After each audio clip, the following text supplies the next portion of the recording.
All right, everybody, welcome back to yet another community watch party for the Pantheon developer stream. But wait, Baz, you might say, you just said that 2 weeks ago, and you, my astute friend, would be right about that. Normally, we only do these community watch parties once a month on the second week of each month when the Visionary Realms developers hold their own live stream on Twitch to showcase their development progress. We tune in and react to what we're seeing.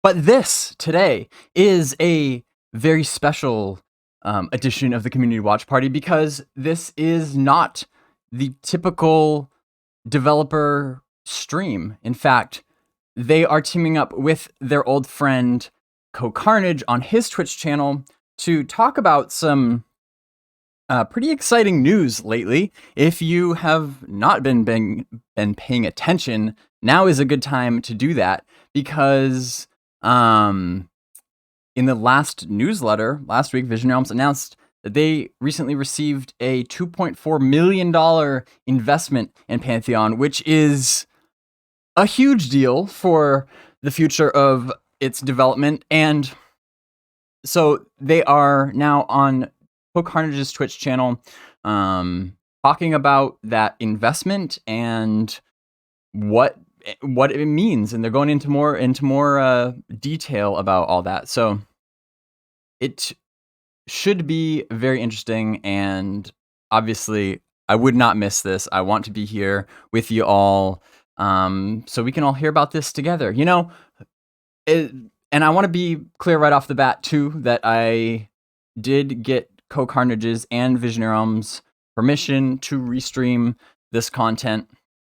So we're gonna hang out, we're waiting. We're only 6 minutes away from when the stream is scheduled to start.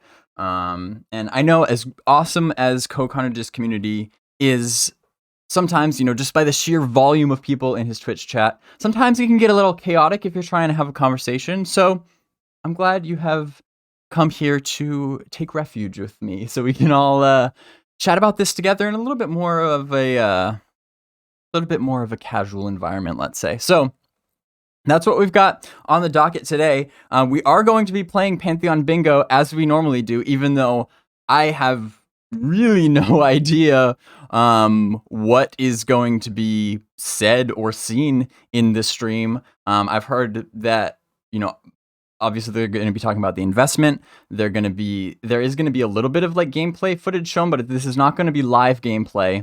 And also, I will also go ahead and say that there's pretty much no chance that we are going to hear an alpha date today. So if you're expecting that, you can just put that expectation aside. But we pretty much combined all of the bingo cards in one to and hopefully somebody will get some bingo. Anyway, Cohh is live now, so I'm gonna tune right in here.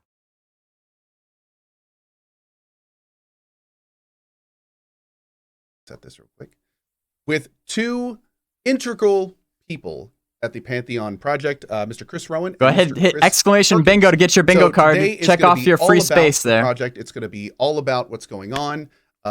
It's going to be a big funding update, and frankly, well, I think at this point we should probably let them speak for themselves. So, Mr. Chris Perkins and Mr. Chris Rowan, how you guys doing today? Great, good to be here. Thanks for having us, Co. Yeah, thanks so much. Oh, so, Chris, they're on camera. I'm going to let you guys get started. What has been going on lately? Well, as usual, just like from the beginning, we've been really, really busy. I'm the CEO, handle the business side. Chris is making the game.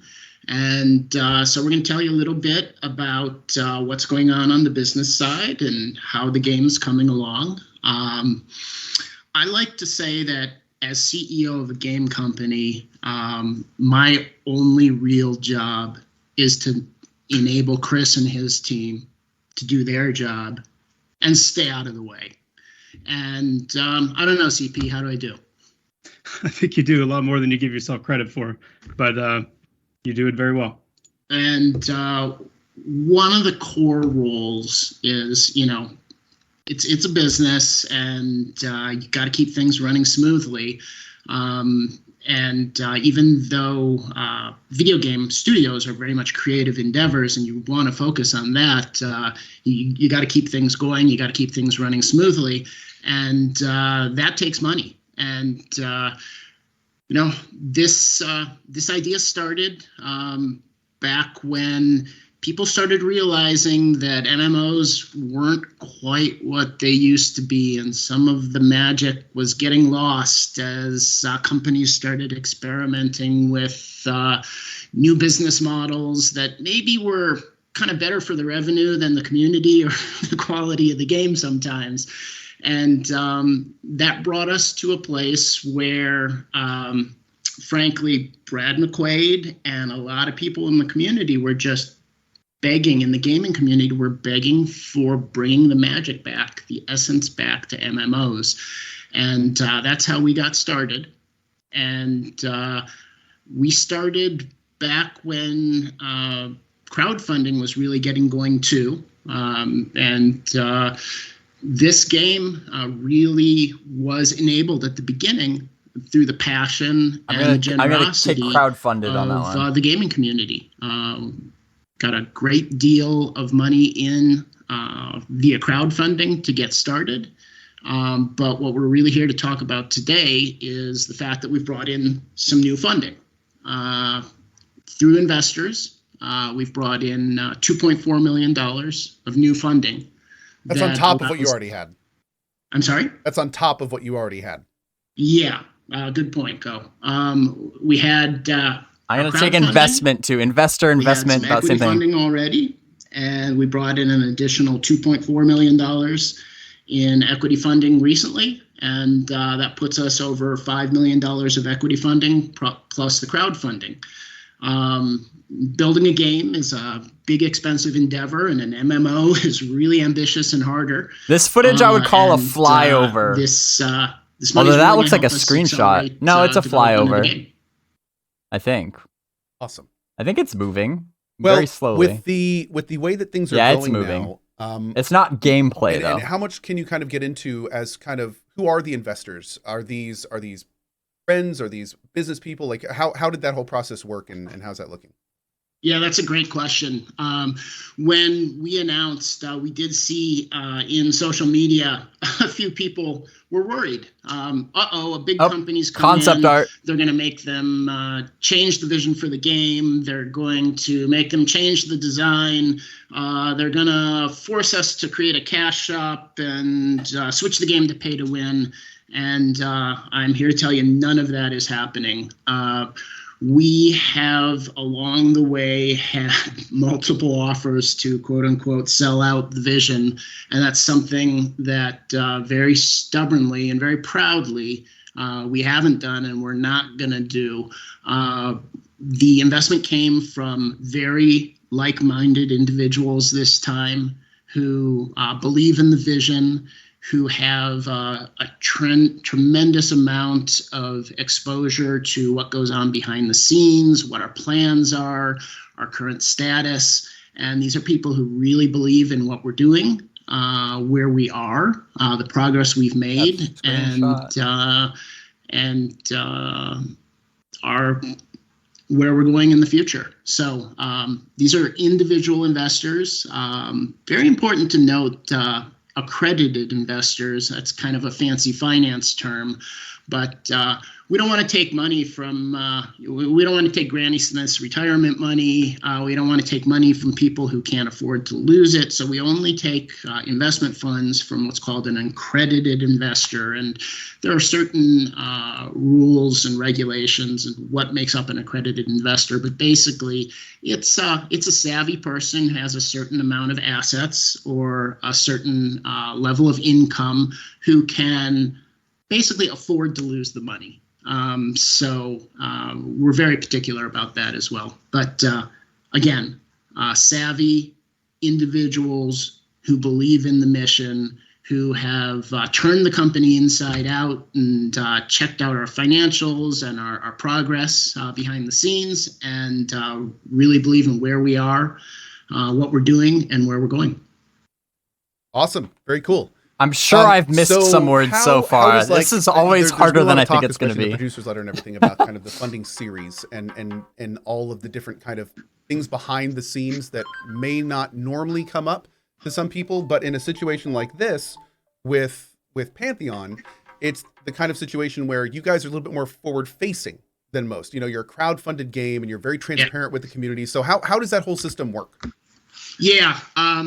Hopefully this doesn't bore the gamers out there too much, this finance stuff, but it is kind of important to understand when these companies announce Series B funding, Series A1 funding, equity funding, debt funding, all of these terms get thrown around, and you know, it might be puzzling sometimes, but a series of funding is a group of investors that invest at the same time under similar terms. So they pay the same price, they get the same amount of stock, they get the same deal terms.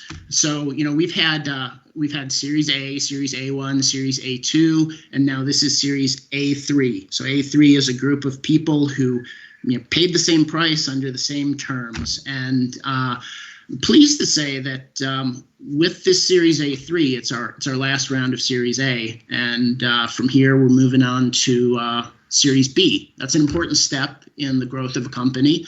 You know, with it comes a higher price for the stock, and probably, hopefully, larger amounts in the near future. So we're working hard on that already. Very cool. So I think a big question that as we kind of get back to more of the game itself, what are you doing with all this money?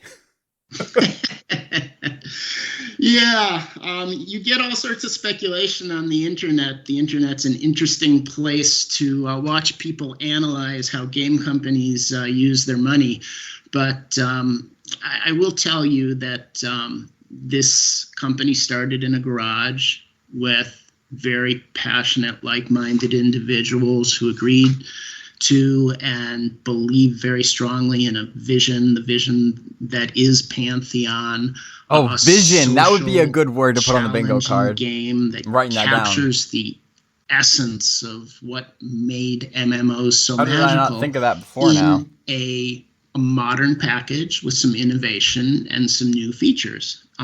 So, you know, immersion, discovery, character development, team building, interdependence, social experiences. You know, that's what Pantheon's about. He hit a lot. He hit a lot of ones there. That so strongly. They came together with such passion that there's really been a lot of entrepreneurial sacrifice along the way. Passion is kind of a good word too. Nobody on the team has made a ton of money doing this.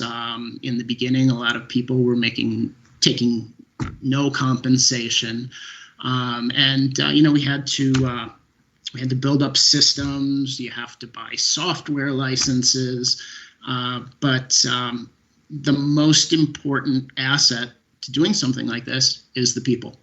The more money we have, the more people we can hire, the faster we can build the game.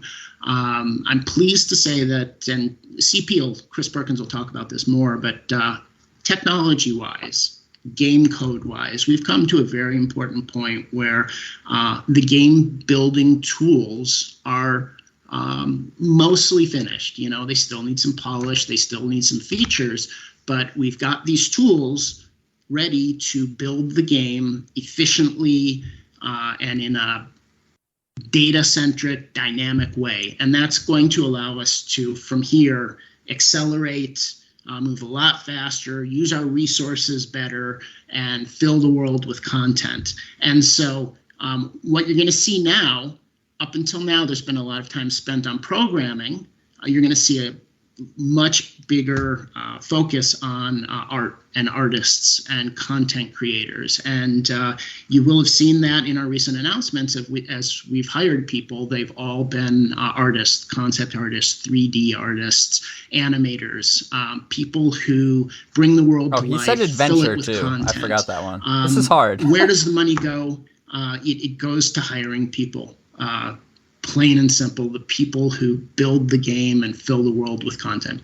As somebody who really wants this game yesterday, that's great to hear, because the more of that, the better. So we are accelerating. I couldn't be happier about that. That's very good to hear. The investment helps. Excellent. Just out of curiosity, how many people do you have working under you right now? There are 35 people on staff. Not everybody's full-time. So if you put that into an equivalent of full-time, it would be like 24 full-timers, but 35 people on staff. I will say, though, that a lot of the part-timers work more than full-time because they love it or because they're committed. The amount of effort this team puts in is just amazing. And, they do it because of the game. But another thing that I really like that I've seen develop at this company is the corporate culture and the sense of teamwork and camaraderie. I love how our team supports each other and, really works hard for each other. Just positive, and the togetherness and the belief and the camaraderie is absolutely amazing. Yeah. Very good to hear. Speaking of camaraderie in your new team, we recently learned that you had some pretty big pickups to your team. Some new faces have joined you. Could we get some information on that? What are they working on? What are they bringing to the team? Sure thing. CP, you want to talk to that? Absolutely, yeah. We've been able to make some really significant hires, as CR was saying earlier, particularly in the art department. So we brought on 2 additional 3D artists, 3D environment artists and world builders. We brought on an animator and a rigger, an additional animator who is also a phenomenal rigger. We've brought on a 3D character artist and a new concept artist. And then in addition to those 2 things, we announced on our last stream that a man named Steve Clover approached us recently with an interest in joining the Pantheon team. If you don't know Steve was the co-creator of EverQuest alongside Brad McQuaid, and he's a phenomenal programmer, brings obviously many years of experience. And just a real passion for these kinds of games, and not just MMOs in general, but the kind of game we're making. We kind of see ourselves as torchbearers in a way of a gaming experience that is being lost more and more as time goes on, as video games become more and more commercialized. That experience of immersive adventure, that idea that a game would really put emphasis on player sovereignty, your ability to make decisions and not follow a predetermined path, even down to the world building of the game, where we're making an interesting world to inhabit, not a bunch of mini-map flashing lights to follow around. Character development being emphasized, as CR said earlier, that team building through shared experience. This is the kind of game that we're making. And so with Steve and really as a team, I think that's a lot of what drew his interest. And he's been, like the other hires we've made recently, just an incredible addition to the team. Excellent. Awesome. So in terms of like the kind of major game developments and things that have been progressing along. Development. I'll take it, even though it's Cohh. It counts. In conjunction, is the new team being brought into those processes as they happen? How is all of that working out with you guys? Sure, there's a lot of things happening in parallel at all times with game development, and typically when you're in a development phase, you have however many things spooled up and kind of ready to go for somebody to run with them, either when an existing resource frees up and is able to move on to that, or in our case, having just recently hired several new people, we've had several things spooled up for those individuals to become immediately productive on, and they've done a phenomenal job. Steve's contributions, he's been able to finish our banking system. We've been able to get our death system, which is pretty I'm one away. Complex and pretty in depth. He's just putting the finishing touches on that, including our newly announced near death mechanic. We've been able to ramp up the concept art. Concept artists are kind of the unsung heroes of game development. The ability to have concept art informing, everything from environment art to visual effects to animations, it can't be overstated. So our concept art department has grown nicely, and we've been making lots of developments there, especially on the creature art side and the animation side through concept art. It's been really great to see. We're just about to reach the end of our human capital city residential development for our residential buildings and those kits, which is going to cover all of our human presence game wide. We've had lots of improvement to our player character rig to support some of the additional animation work that we want to do. Seeing some of that up there through the footage. Yeah, exactly. I could go on, and all of this is in tandem with all the other development work that's still happening. Major progress on world building, major progress on game systems like the gathering system. I could go on and on, but it's a huge injection of activity. You've got 2 hours. Please go on and on. Beginning to like combat, climbing, perception. That is circle back on that list here in a little bit. A little bit, right? Well, that's awesome to hear. So, of course, what we've gotten a peek behind the curtain with how the company is doing with the funding. You're giving us some great insight in how everything else is working in terms of the production, the team, and everything. What right now is the state of this game, and what are your highlights as opposed to what you think people should focus on, especially those that are very active in the community? I think the biggest highlight, the thing that I am most excited about, is the developments to the class and the combat systems. Class and combat designs, the abilities that we've been able to bring online, the kind of synergies we're starting to create between the classes. I still don't have bingo though. The added depth to the combat system Congrats, through guys. some of the resource kind of tweaks that we've made. The NPC abilities that exist. I am most excited about our testers getting back in and getting their hands on these classes and experiencing the combat in the game. And I would add to that as a close second, the way that the world building has evolved. And in our most recent stream, we showed off a lot of that world building progress, what that means for adventuring. For those of you that don't know, one of our major differentiators for Pantheon is a full free form climbing system. So there it is, bingo. All right, finally. I was going to say, how long can I go? How many things can I get without getting bingo? Things like that. That's just part of really nailing. All right, now let's see who gets the most bingos to the world, and that trying to emphasize the exploration in the game. And the way that the topology of the game world and the get zone as many design, bingos as you can. Has just keep going. We're filling this card. Few months is going to create really just an unprecedented experience of what we're wanting to create in the world traversal for Pantheon. How much there is to explore, how much there is to see and find. So that would be a very close second for call. Me. We are moving as quickly as we can to that next pre-alpha testing date. Alpha? We are is part of just pre-alpha. As if not more excited to have our VIPs and our testers back in there to play this game, to get their hands on it, to start giving us that all important feedback. And so we are barreling down that track, trying to get there as fast as we can. And just to be a little bit clear, we've talked about this in previous streams that we've done together, and I think it's kind of important to go over again. What exactly is the pre-alpha? So a pre-alpha for us is when we're able to get as many of our current VIP testers in to not only stress test our network systems, which is going to be extremely important now because we are just about to bring them in for the first time to what we're calling Vinyl, which is our own in-house networking library that we're incredibly excited about, and we need to put it through its paces. But that's a big part of it, is the kind of stress testing that we can do. But it's an opportunity to see some of these gameplay systems in a very fledgling state. The game is not feature complete just yet, but we are, as we approach that point, as we're looking towards a full alpha testing phase, these pre-alpha phases are a chance for our VIPs to get super up close and personal with in-progress system development.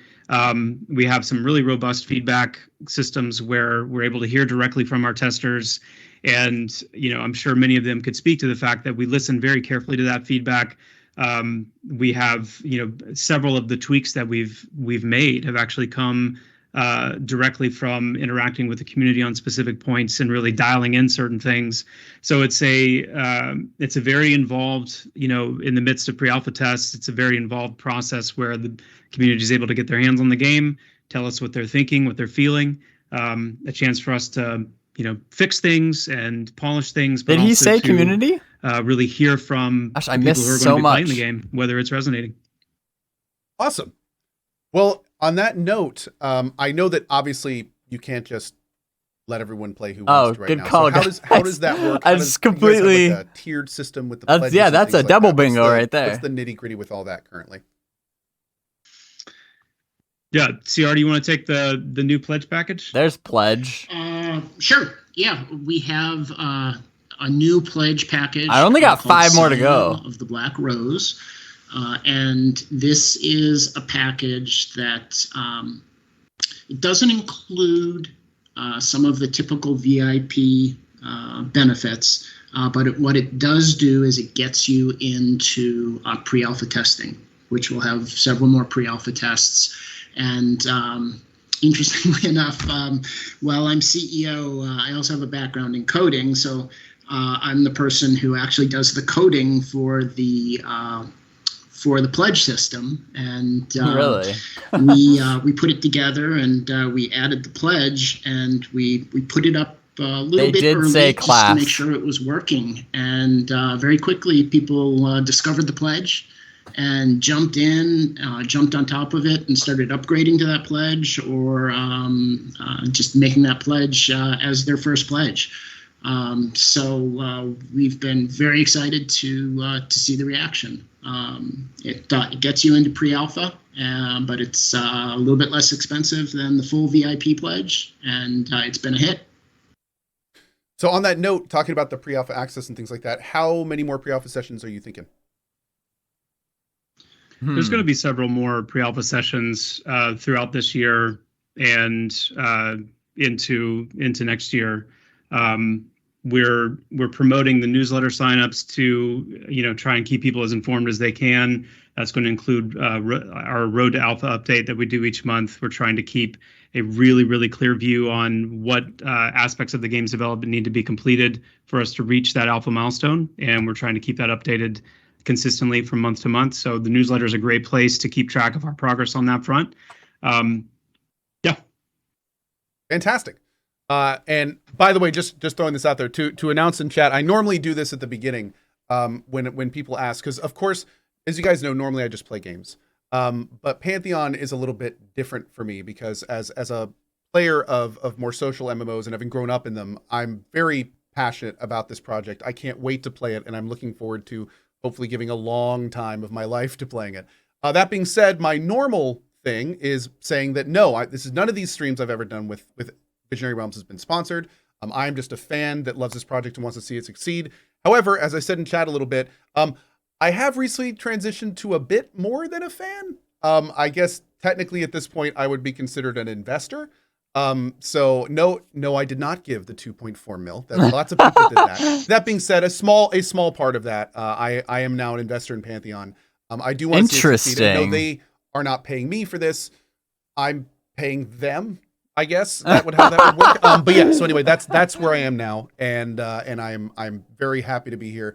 As we've seen today, there's I saw the definitely a leading huge amount up of to passion the in this project. It is by no means a normal thing. This is not something you really compare to anything else out there. So I think I speak for a lot of us when I say we can't wait to see this come out. And basically, it's going to be. Yeah, I'm gonna say that counts because normally he says it's not a sponsored stream. But it's not. It's not a sponsored stream. He just said it's not a sponsored stream. Super helpful, but to be honest, it counts. If you have it, take it. And he added some extra spice to it, but it's the same thing. Being able to talk to you in the background about the game is really, really valuable for us. And just the validation of somebody like you joining in this capacity is such a big deal for That's us. somewhat and surprising, but the also team not really. Just freaked out when we announced it. They couldn't have been happier. So thank you for that. Well, thank you guys. I'm beyond excited to play this. I am ready to, as the kids say, no life the hell out of this game. So I'm pretty pumped. All right, guys. So that is a lot of information. I really appreciate you guys taking the time. I know that this is you guys don't normally do these streams, so we kind of had to pack them in there, at least on my channel, I should say. You guys have your own channel and are doing stuff all the time on it. But that being said, we have like one more bigger thing that I'll be talking about at the end, or kind of mini announcing. But before that, we've got some questions. So one of the great things about when these guys come on is a lot of times they will answer questions from you guys. So these are questions that are not only from our chat today, but we've got a Q&A with chat coming up. The Pantheon community as a whole. The awesome Benjamin Dean, who, if you're a VIP, you probably know of extensively, has been collecting questions and kind of filtering them through the back end. So there's a good chance you may hear a question that you didn't necessarily see in chat, but just know this comes from people from the Pantheon community. So for instance, here's one from Donler. How fast do you guys anticipate expanding your team? And anyone can jump in. As quickly as the money allows. That's fair. We're working hard on additional investment. We may have a few more people come on board in the near future, but this is all throttled by available resources. We run a tight ship. We are very serious about budgeting. We're very serious about having a runway. Making sure this thing doesn't go flying off the cliff and go up in smoke. Let's face it, a lot of gaming startups get a little bit too far over their skis and disappear, and we're not going anywhere. So we watch the money very closely. We budget carefully. CP and everybody on the team is always asking me for new hires. We think that through carefully and just make sure that it's all sustainable and we can keep it going and stay accelerating at the right speed, but not go off the cliff. It's all a balancing act. But pledge more. If you're an accredited investor, invest more, and the more money comes in, the faster we can go. Sounds good. I'll say too, we do have our hires prioritized and listed out, so we know exactly who we're going after next as soon as the funds are available to do so. So, very excited to add more. Great. A question from Rich Saw, and some of these questions, by the way, are going to be questions that are real quick and easy to answer. But there's a lot of, we have over 5,000 people watching us right now. A lot of them are going to be new to this world. So this is stuff that most of you may know. Of course, these guys do, but it's good to kind of get out there. So for instance, Rich Saw had the question, is this game subscription based? We have not completely 100% finalized our monetization model, but subscription is very likely how this will be monetized. We aren't going to be doing anything that wrecks the community. We're not doing free to play. We're not doing pay to win. We're not doing free to play. The most likely place we go is a subscription model. I don't know if we've announced that formally, but it just, it kind of feels like a foregone conclusion. And if that's what you're concluding, you're probably going to be right. I really like hearing the no pay to win. That's especially these days, that's a big deal. That's a very big deal. It is a very big deal. Yes. Isvrada, what is your opinion, the hardest thing to achieve in MMO development if your studio does not have enough funding support? That's a good question. It's got to be art.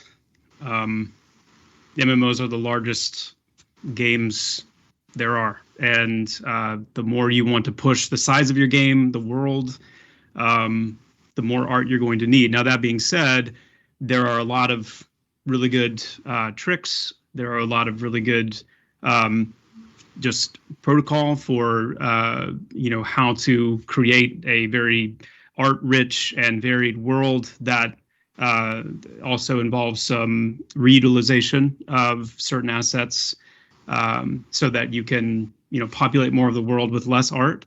So there's a lot of strategy there, but it's definitely when you're going for a large world and you're wanting not just a cold procedurally generated world, art is definitely the more challenging thing. For sure.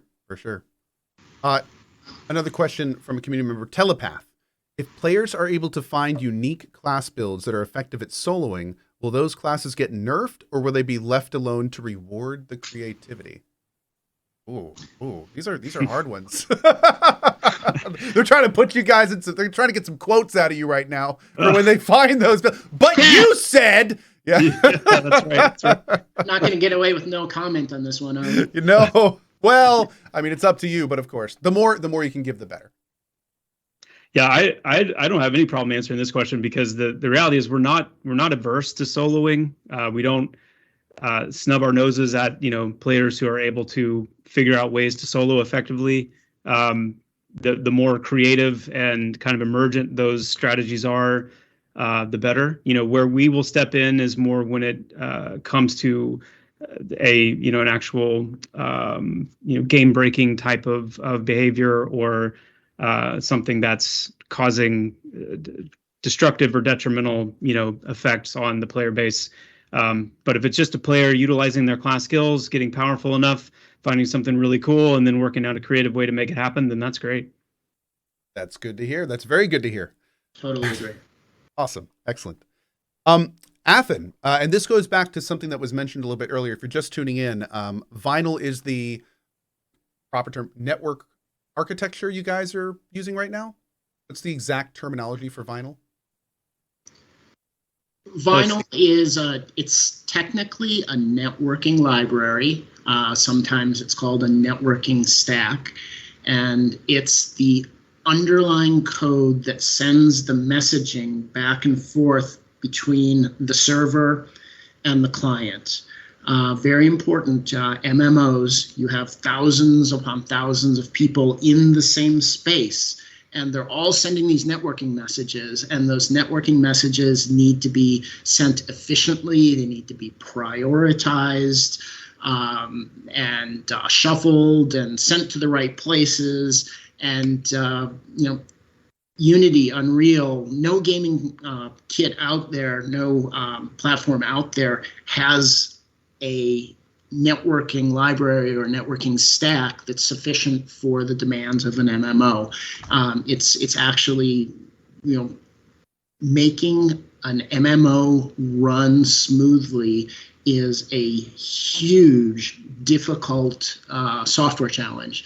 And Kyle Olson, our lead programmer, has done a spectacular job of building one from scratch. It's kind of a specialty of his. And, we've done something that people in the industry have actually taken notice of.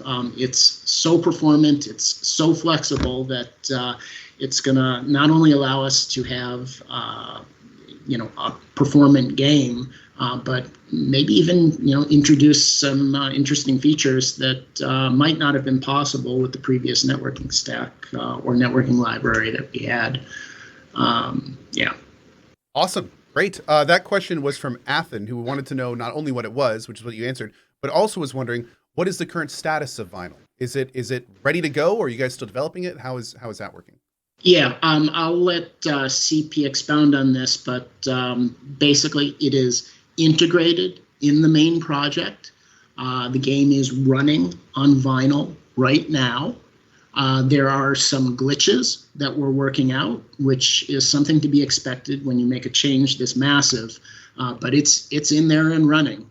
And that was a big milestone for us. I kind of see it as our last major technical milestone. And now the attitude of the company, we still have things to clean up. We have features to add, but we're really shifting towards content production now. I think that's what a lot of us really want to hear. That's great. That's great. Oh, here's a great one. Let me first say this is from our friend Thunder Giggles. Excellent. Love the name. Is there any fear that as they work on this game and are doing it so openly, that someone else could come up with a much larger budget, swoop in and steal the thunder of some of these newer and more unique gameplay features, and even I'll add onto that, and even the style of the game?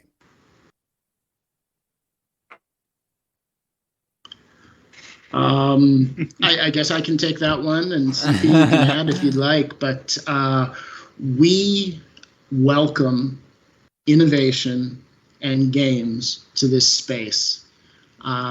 There's nothing I'd rather have than another player in this space building a great MMO. There's lots of room for great MMOs. They're really ambitious, challenging projects. We've seen some failures over the past decade, and it's because they're so hard. So there's nothing I'd like more than to have more MMOs. I certainly don't want less. It's a great genre of game, and I hope we inspire somebody to make one. Yeah, I think we're happy to be, inspiration. I've already seen little glimpses and whispers and, some other games in development of things where you kind of take a look and you kind of double take and say that, it seems similar to what we're doing or what we thought about doing. And the reality is, a lot of things like this are predicated on, design ideas that have come before. Even all the way back to a game like EverQuest, there was a lot of inspiration that came from, games prior to that. And so I don't think there's necessarily anything wrong with inspiring ideas and designs and people taking those cues and whatever. But it's definitely something that, has crossed my mind. And part of the reason why I really want us to get this done, get it out the door. Excellent. Kitamar 2. Oh, okay. This is actually a question to me. And you know what? I'm gonna take this opportunity to say this whole stream has been awesome and this information is great. But there's been one thing that I've been hanging on to, wanting to say this entire time. And I know for a lot of you, this is one of the biggest things that you are waiting for from me and from this channel. So get this. The question: as an investor, does Cohh get to stream the pre-alpha? This September, I will be able to play Pantheon for you for the first time on stream. I am incredibly excited. We have been following this project for years. There you go. And in September, I am going to be playing this game on this stream so we can all together not only see the state of it, but where it's going. I'm hoping at that time, I'm gonna spring this on Ben right now. I'm hoping at that time, maybe I can get some of you guys on. We can talk while we play. I am so excited. It's been a hugely long time coming. There have been so many people that are like, oh, Pantheon's been in development for years. Oh, nothing's happening. Well, we're playing it in 2 months. So there, it's happening. Things are happening. Go. So it's very exciting. Now, of course, I do want to preface, this is all, of course, bearing that everything goes as planned. September is still a couple months away. Things can go wrong. But the hope is that September is where we're going to be playing this. So hope to see you guys then. And to answer your question, yes, we'll be streaming it in September. So hopefully see you guys then. Now, nice Q&A. Balthazar 12. Can we get a way? Oh, this is kind of a technical thing, but I mean, this is a good question. Can we get a way to compare pledge packages versus another? I'm assuming he means pledge packages, like that kind of stuff. I'm assuming he means, like, this is kind of a weird question. I'm assuming he means on the website, like maybe like a grid or something. I haven't looked myself, but he stumped him. Yeah, the website has the pledges listed, and similar pledges are listed side by side, and like the lower level pledges show what you don't get or what you get by upgrading to the next level pledge. Okay. It's not a grid per se, but it's laid out pretty well. And if something's unclear, then you can just email support, and they will talk you through it. Perfect. But all that information is available on the site. And It it's good is. to go. Perfect. All right. Scratch Glasses is wondering if you have any intern positions available. We get that question a lot. We don't right now. It's something, oh God, am I going to regret saying this? Something we maybe hope to do next summer. Wow, really? The bar will be pretty high. Yeah, I was going to say. There are a lot of, and the thing interestingly about this game is I feel like you definitely have an audience that you're not only getting newer people, but I also feel like you have a lot of older people that are probably very interested in this project, which means they have much broader skill sets than may normally be attracted to this kind of thing. So it's only going to make things more difficult for you. I wish you well on that one. Yeah, I'm surprised he went ahead and said that. OWA, longtime member of our community. Will the game be more fast-paced like modern MMOs with fast leveling progress and such, or will it be slow-paced like older style games like WoW and the vanilla old times and stuff like that? Or is it going to be somewhere in between? What's your vision for the final gameplay loop of this? I think it's safe to say, number one, it will not, I can say confidently, it will not be fast-paced like modern MMOs. Where I would put it is more in a slow to a medium paced, and that being kind of determined by any of the number of different parameters that could be going on at any given time within the game. But we are definitely intentionally going for a more strategic and tactical approach to combat. And so on the combat side of things, you are going to see more of a slower or a medium paced game approach, approaching more of a medium paced as you get much more familiar with your class, with the synergies with other classes, with the different traits and dispositions, the NPC that you'll be facing. Those speed may pick up as you get more familiar with those things. But then as far as progression as well, we are not wanting it to take somebody 2 years or a year or whatever to reach max level, but we do want it to be more of a journey. And a lot of that journey, when you think of the time investment, is that Pantheon is a very vertical and horizontal focused progression game. And so it's not only getting to max level, and once I get max level, I can do anything I want, I can go anywhere I want, start gearing up. There's a lot of horizontal gameplay aspects to the game as well. The climbing system, for example, swimming and all the systems that go along with swimming, and how many aspects and parts of the game that you won't be able to access without proper climbing and swimming skill and the gear and the abilities that come with those. The perception system, and there we go. Any it's kind been a of while. depth that you want to be able to step in into with that system, and the way that it will also affect gameplay is another horizontal aspect of the game.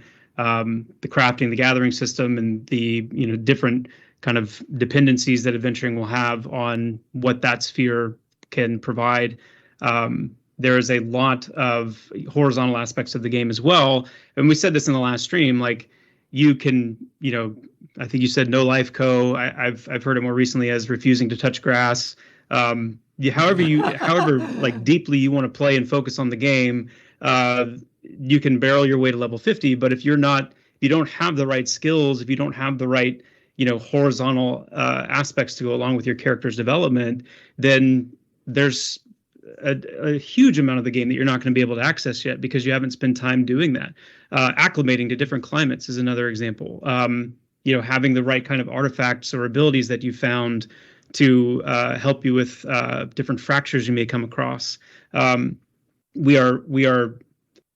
If you haven't been following our development, if you're not as familiar with the nuances of the design sense, there's a lot of that Metroidvania style thinking that we're imbuing into Pantheon. This idea that even though you can see something at a low level or even see something at a high level, it doesn't mean that you're necessarily going to be able to access it yet, because there are abilities and items and skills and dependency on other classes in some cases that are necessary to make it across that chasm, or climb that seemingly unscalable wall, or get down deep enough into this body of water to actually discover, this hidden entrance. There are things that we don't expect players to even find or have any concept or clue of for months and months after the game launches, if not longer. Because I'm sorry, is that a challenge? I'm throwing it down as a challenge right now. Absolutely. Okay. Making sure I heard that right. Okay. Yeah. So, it is a slow-paced game by right of wanting to create a more strategic and tactical approach to combat. But in terms of the actual development of your character, because there is so many different aspects of your character that's there to develop. Cool. Great answer.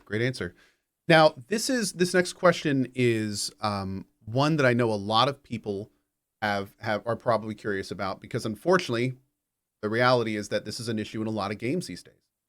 How active will the developers be in the game to cut down on bannable offenses?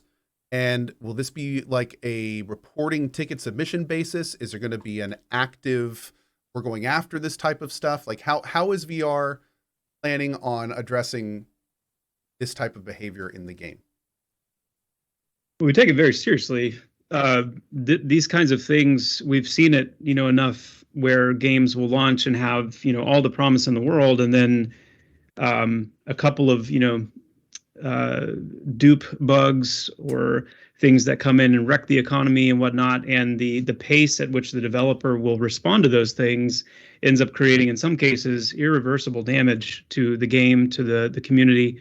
So we take it very, very, very seriously, and we'll be talking a little bit more down the line about some of the specifics behind how those protocols will actually work. But expect us to be very involved. We have worked very hard and have invested our heart and soul into this, and we will do everything in our power to protect it. Yeah, and Ben actually.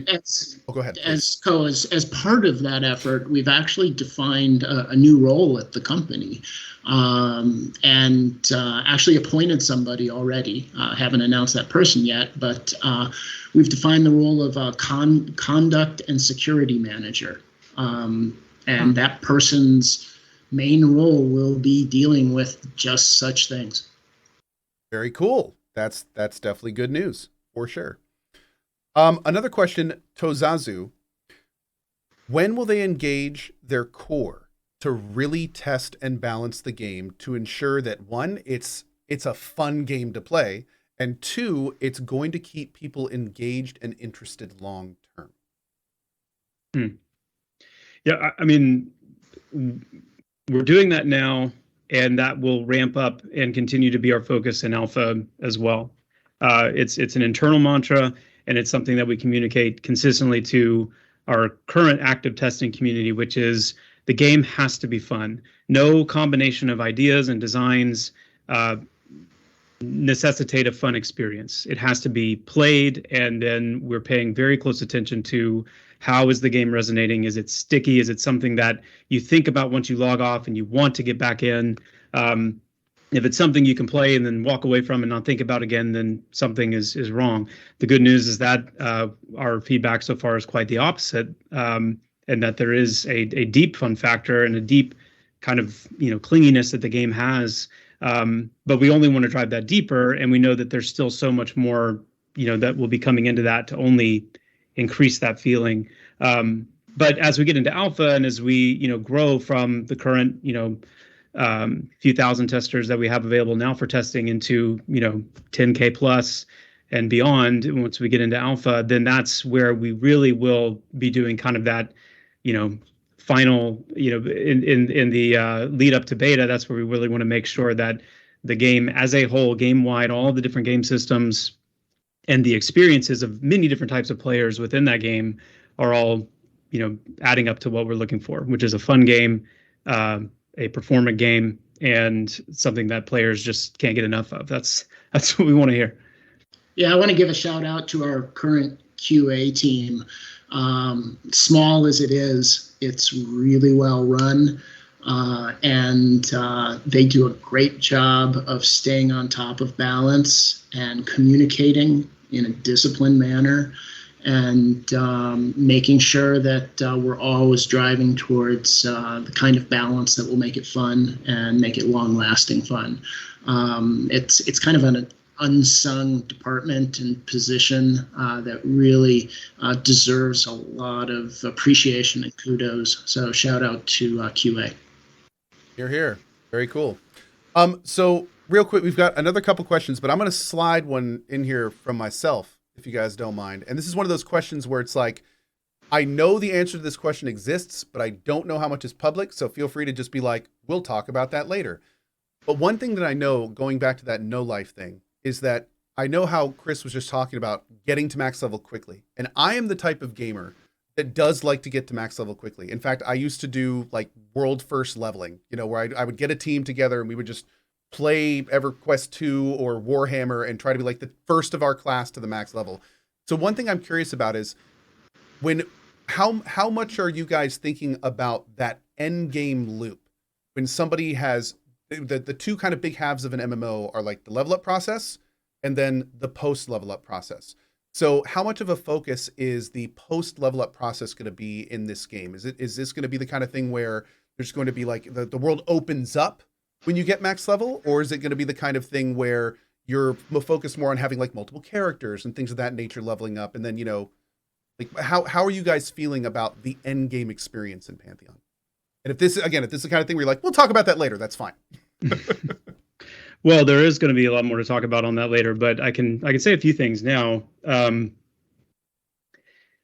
Some of it would be piggybacking on what I've said earlier, which is there is such a horizontal breadth to the game that certainly somebody that makes it to max level quickly will still have quite a bit of work to do and investment to make in their character to fully flesh those things out. This hasn't even begun, talking about the mastery system yet.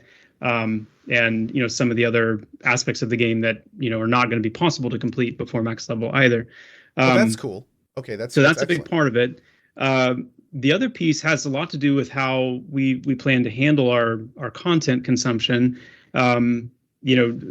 Typically in MMOs, you get to max level and you begin kind of the raiding scene, and we know there's raids. The raids we've seen look awesome so far. Yeah, exactly. Yes.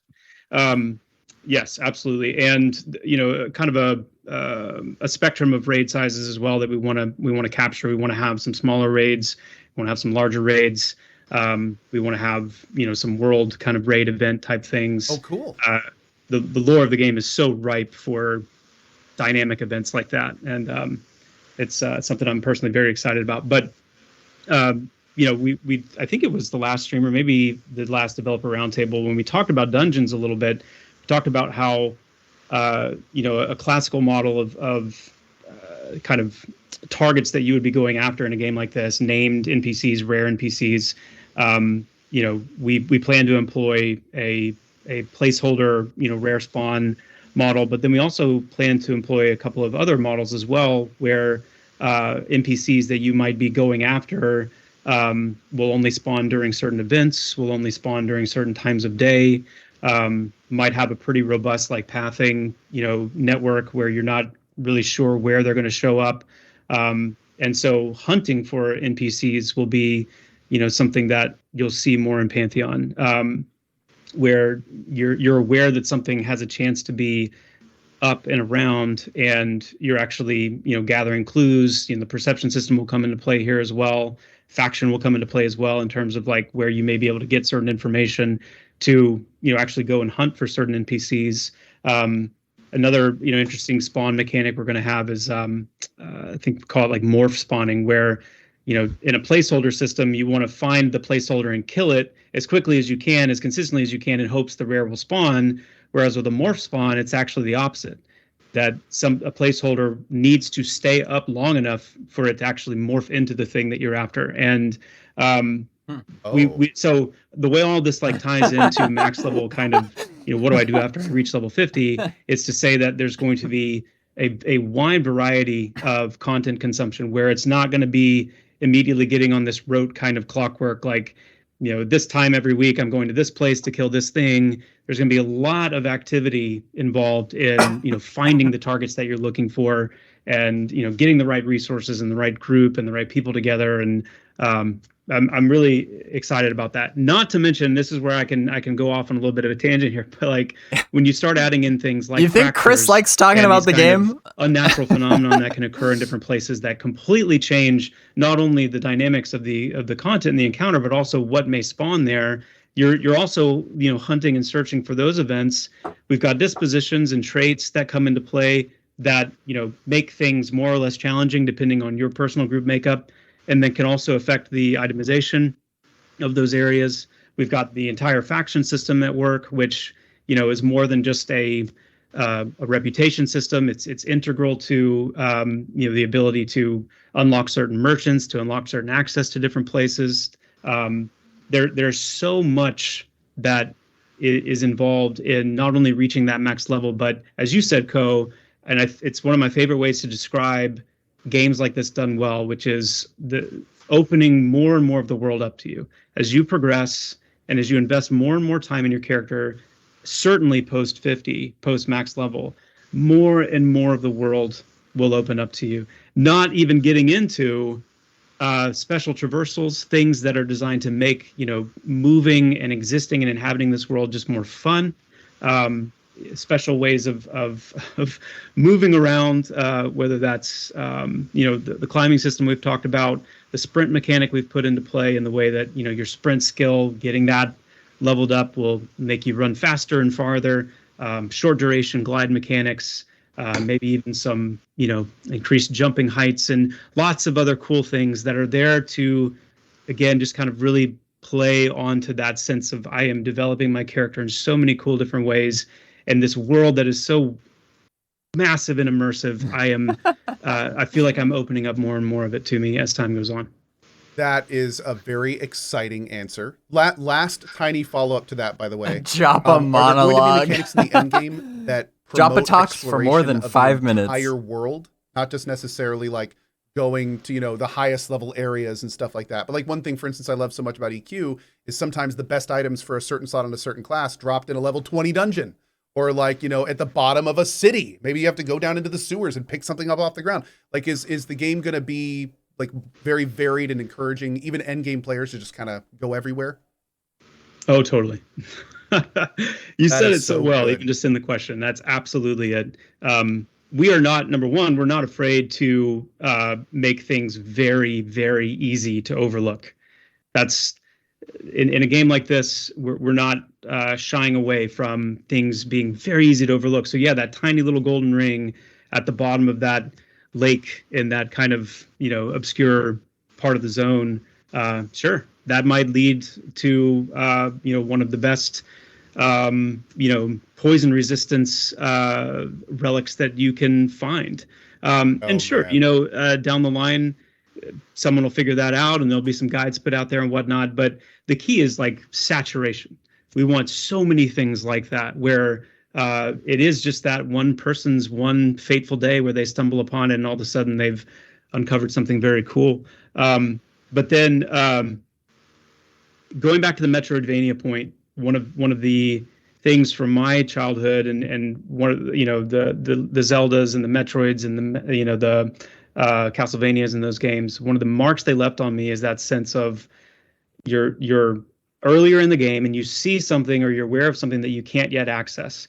And I like to use like the Titan's Mitt from A Link to the Past, where there was just, for some, I don't know what it was about my mind, but it was such an impactful item for me, where all of these big massive boulders are all around the play space for so long that I can't get past. And then all of a sudden I now have the Titan's Mitt and I can lift these things up. And now I can enter this whole new area that I've been seeing for a while. And that is really at the heart of the exploration and discovery aspect of Pantheon, where, yeah, you're level 10 and you're in a low level dungeon, but you see something really high up on a ledge and there's really no it's seemingly impossible to get to. It's like, how in the world would anyone ever get up there? Yet later when you're level 30, level 40, you've acquired an item or an ability that now all of a sudden it clicks like, oh my goodness, I want to go back and see what that is, because now I can actually, grapple up to that, or I can, charge up a jump and jump high enough to get up there kind of thing. I want to go and see what that is. And now all of a sudden you're level 50 and you're starting to think back to like, what are all the places that I could go back and now You could actually see go explore everything again, essentially. Exactly. Oh man, I tell you, that is when you said that, my exact feeling of sitting in Oasis in EverQuest and my little tiny low teens character and seeing the necromancers fight the specters and just be like, that's amazing. And then seeing the guy kiting the sand giant and just like,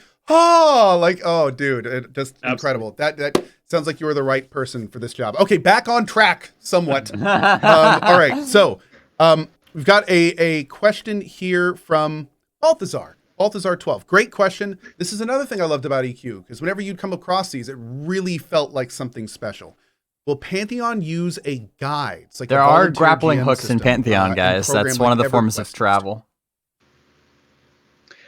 You can expect that, yes. We actually have had some really inspiring, kind of passionate people on our team who were a part of the guide program in EQ and have a lot of passion to see something like that continue. So yes, you can expect it, and that's something we'll have more details about down the road. Awesome. Yeah, it's already been documented, and it's ready to go. Yep. Fantastic. And and as Ben already said, the content and security managers has a team for this, so we are good. My friends, this has been wildly entertaining and informative. I really appreciate both of your times. Thank you so much for giving us just a little more insight on this project, and just from both of you, any parting words or last things that you guys would like to say to the Pantheon community? We're grateful for the community. We're here because of you. We're grateful to our pledgers, our investors. Every dollar goes directly into development. You're making it happen. Thank you. Thank you for wanting this. Thank you for supporting it. Can't wait to be there in the world with you. If anybody's interested in pledging, we appreciate it. All goes to development, pantheonmmo.com/pledge. Would love to have you join that way too. Love being able to get the word out to a larger community. So thank you, Cohh, for letting us come on here and talk about Pantheon and spread the word a little bit. And can't wait to get you in game soon, where you can hopefully share even more of the game with as many people as we can. We couldn't be more excited. So thanks again. Fantastic. Thank you both again. I think I speak for literally thousands and thousands of us when I say we cannot wait to just get lost in this world. And thank you both for everything you're doing. Please give our thanks to the team. And I think that wraps up this Pantheon event. So we'll be saying bye to you, gentlemen, until next time. And great to see all the success. Great to hear about the funding stuff, and can't wait to play. Thanks, guys. Thanks so much, all. Well, friends, that was absolutely incredible. I want to thank I'm gonna wait and all see of what you he guys says for being here. Oh, look, my outro's not working. Please note that Cohh's recent performance is not indicative. I of just any found past or out what future was wrong performance and earlier. should not be Thankfully, none considered of this is reasonable going for on any future YouTube, so we're done. expectations. So thank you all so much for being here. Let's go ahead and do this. God, I love that picture. God, I love that picture. Yeah, basically what's going on is when we made some special scenes for Pantheon today, we flipped some stuff around in my inventory system or my streaming system so we could get it to work properly. And what that did was that accidentally reversed one of the other things that we had going. So there we are for now. Again, a huge shout out to the Visionary Realms team. If you want to get more information, you can go to pantheonmmo.com. As mentioned today, I am now officially an investor in this project. I definitely believe in it. And most importantly, the main thing driving me forward is I cannot wait to play this game. I want that feeling of EverQuest back. And frankly, the best chance this planet has is the Pantheon MMO. So anything I can do to help get them there, I am trying it. Does that mean you should invest? That's entirely up to you. I think Chris Rowan said a lot of very smart things to consider today. If you are interested, of course, you can check out the pledge on the website yourself, pantheonmmo.com/pledges. That is entirely up to you. But I very much hope, regardless of what you choose to do, that you join us on this adventure. As also stated in this, I will be playing this game on stream in September. So I am incredibly excited to explore this game, see the current state of it, see what it has to offer, and most importantly, hopefully whet our appetite for a lot more of it later. So I know a lot of you guys have been waiting for actual years. I know the amount of people that have said, oh, Pantheon's never going to happen. It's in development hell. Oh, I remember pledging that game 5 years ago. And so, well, guess what? We're going to play it in 2 months. It's actually happening. And I cannot wait to hopefully have you guys here as we explore the state of this game, what we have to offer. And most importantly, now that they're nailing down their major milestones, hopefully we'll see this development speed up. So once we get in our hands, we can really start just, getting closer and closer and closer. All right, friendos, I am out of here for now. I want to again thank you so much for being here. Big thank you to the two Chris's to join us today and take the time out of their busy day to join us. Benjamin Dean, an actual rock star over at the Pantheon team, helping coordinate and run all this. And a big thanks to all of the Pantheon community for not only giving them the urge to continue, but all I hear about you guys is good things. So you guys keep doing you, and I will see you guys in September. Bye-bye. There you have it. All right. So I was one space away from completing my bingo card. This is the farthest we've ever gotten. Let's see, that's 1, 2, 3, 4, 5, 6, 7, 8, 9 bingos, if my math is correct. And the fact that the gameplay video score was on there, when I think of gameplay video, it doesn't necessarily need to be live gameplay, but it's just like actual footage of gameplay, like with the, from the player's perspective with the UI and everything. I didn't know if they were, I should have known probably that they weren't going to include anything like that in this stream, but anyway, enough about bingo. Let's talk about the stream.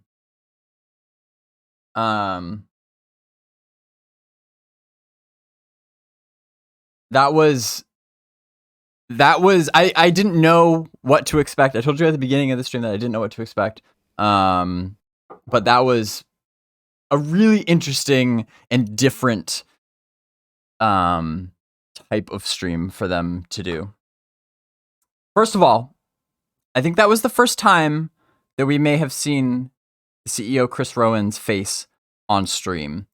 I believe that is correct. Now, I've met Chris a couple times in person at conventions, at like TwitchCon 2017 and PAX East 2018, which are the only two conventions Pantheon has been to so far. He was there, but I don't think he's ever actually shown his face on stream. He did some audio only roundtables, maybe like 1 or 2 over the years, but I think it was a nice change of pace having him on this stream. At the same time, I am glad that he had Chris Perkins with him to, in some ways, act as kind of like a translator for gamers.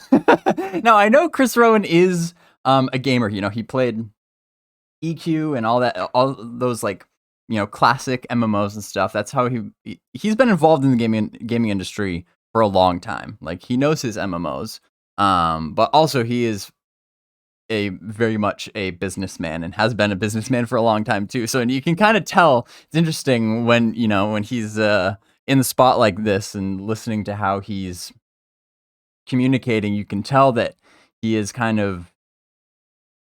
almost communicating more like he would to other businessmen in a way, which is not necessarily a bad thing. I think it's important to have that insight, and because it's something that us, as from the consumer end and as people who play these games, often don't think about all that goes on behind the scenes in making a game like this. And so I think it is very important that they shed some light on a different side of things, the business side, which is so crucial, right? Like if the business isn't being run well, then games don't get made, So I thought that was it was nice. We got some almost a surprising level of detail about how things are run from the business side, which it seems to me like it is a very deliberate attempt to dispel some rumors and provide some clarity on a lot of the speculation that at least I've seen throughout the community. And he kind of he even alluded to it a little bit on stream about how when we're left without specifics from our perspective, it's all too easy to speculate, and sometimes the speculation can get very wild depending on how many facts people actually have. So this clarified quite a bit as from the investment side of things. Like I when they first announced in the newsletter that they actually gave the specific of it was a $2.4 million investment, bringing their total, I believe, to $5.34 million in investments to date, not including crowdfunding. Like even just giving numbers like that is something that they have not done since like 2014 when they were maybe early 2015, when they were just starting out, like after the Kickstarter. They initially were much more open about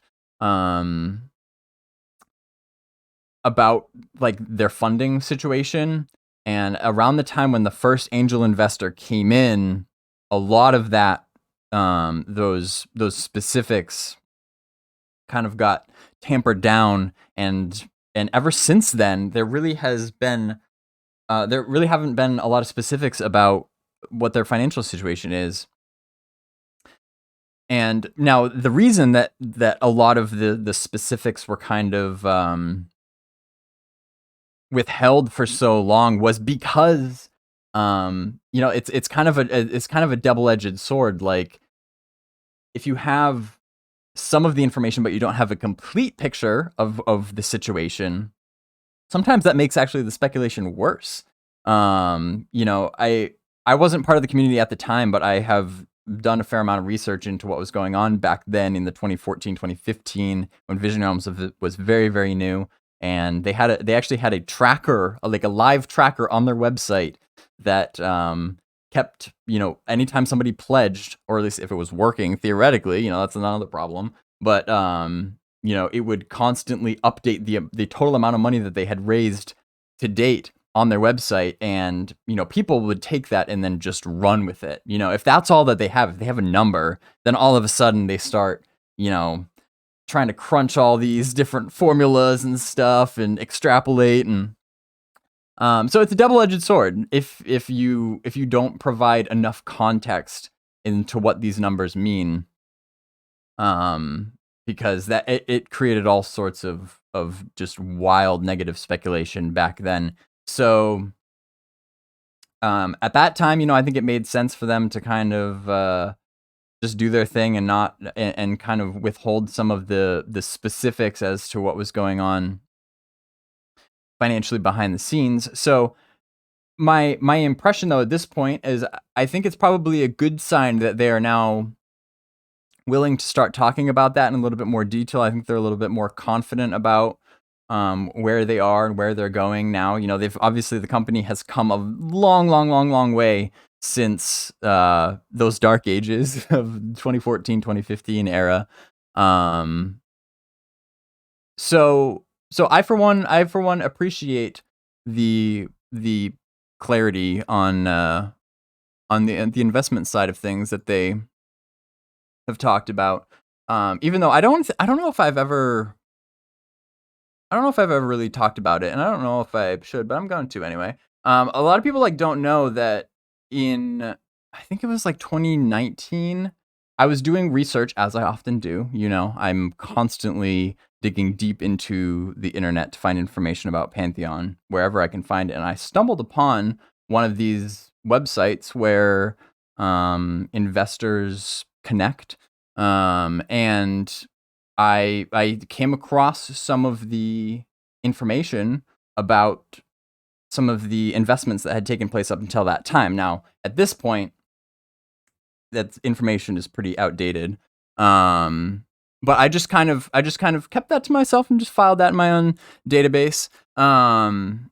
And so I guess I say that to mean that it is encouraging, though, to see how things have evolved, how the investment situation has evolved since then, and to see that all kind of like lines up. Like the timeline makes sense to me. So it's all looking very, very good from that side of things. Also, the biggest surprise to me, though, is that Cohh comes out and says now that he is one of the investors. So, which I mentioned is kind of surprising, but kind of also not surprising, because, you know, we've known for a very long time that Cohh is a huge, huge supporter of Pantheon ever since 2016, when he's pretty much just opened up his stream for the developers to come on and just showcase their game on his channel. You know, he's such a believer in this type of MMO, and obviously he's very successful in his own right on his own channel. It does kind of make sense to me that that he would do whatever he can to make this game a reality. He's already done so much for the game and for the community. So I guess maybe I'm just surprised that he announced it here, but again, at the same time, like that transparency is appreciated, you know. Even it is kind of, it's like, you know, you have to disclose if you are being sponsored for a stream. Like if Visionary Realms was paying him to do the stream, then he would have to say that legally. But yeah, the fact that he's basically, he is paying them to come onto his channel to promote the game. That's I don't know. It took me off guard. That was not on my bingo card for this stream, but very exciting for sure. And somebody, Eldarier says, Baz, I'm curious to know, does Cohh know you? Yes, because Cohh does know me. We have chatted briefly, over, I want to say we first connected like a little over a year ago, I would say. Just here and there. He did not tell me that he was an investor. He happened to leave that part out. I did not know that.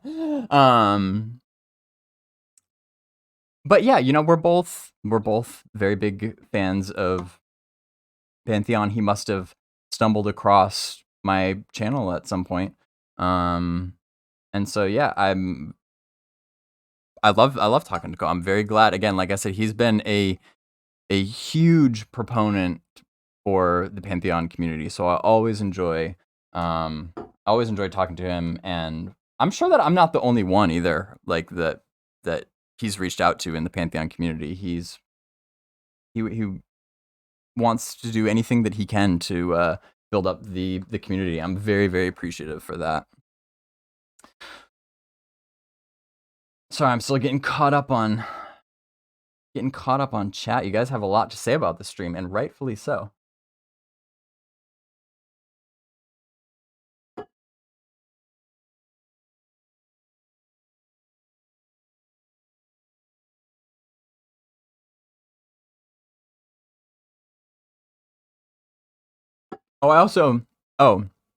Random thought just popped in, because we were at the end of that stream, we were talking about grappling. Somebody had mentioned grappling in the stream, and the grappling hook, for those of you that don't know, which you probably don't because it's not talked about very often, but let's switch gears here. Grappling hooks are in the plans for a method of traversal in Pantheon. Now, somebody had equated it to like the rogue's length of rope, which is kind of similar in the sense that, you know, you have all these different tools for getting around the world. You know, exploration is a huge part of Pantheon. It's an open, seamless world. If you can see there, you can get to it somehow. And so having different ways of getting to places is part of the fun. So the rogue's length of rope is an ability that the rogue class can use to drop down a rope that allows other people to more easily climb up vertical surfaces.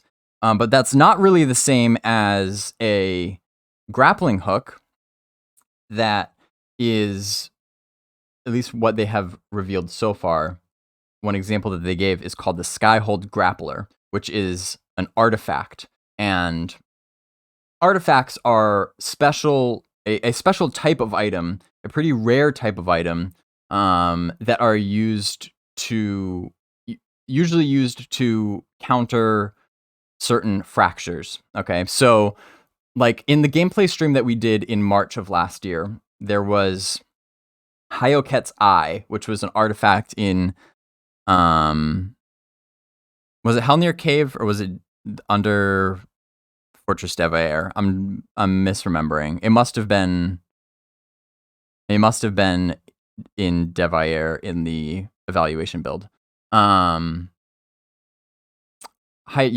it is. Hayoket's Eye is a artifact that when you acquire it and equip it, it grants you almost kind of like a little levitation type effect, and that is used to counter a fracture, which formerly known as atmosphere, which are these supernatural type of AoE effects that can either spawn around certain things in the environment, or sometimes NPCs, powerful NPCs, can spawn these fractures. And in this case, Hayoket, the Azure Queen, which was the boss at the end of this dungeon that we were fighting in the evaluation build stream, Hayoket could generate a certain type of fracture that Hayoket's Eye, the artifact that we found and equipped, negated, basically. So, and the Skyhold Grappler is one such rare artifact that they have said, it was a while ago, and again, maybe that's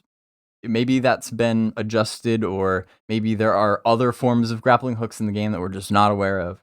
But it is something they have briefly mentioned in the past, so I wouldn't be surprised at all to see some grappling hooks shooting around in Terminus that which just sounds like an absolute blast to me. You know, you see one of these tall cliffs, you know, or something, or maybe there's like a chasm that you need to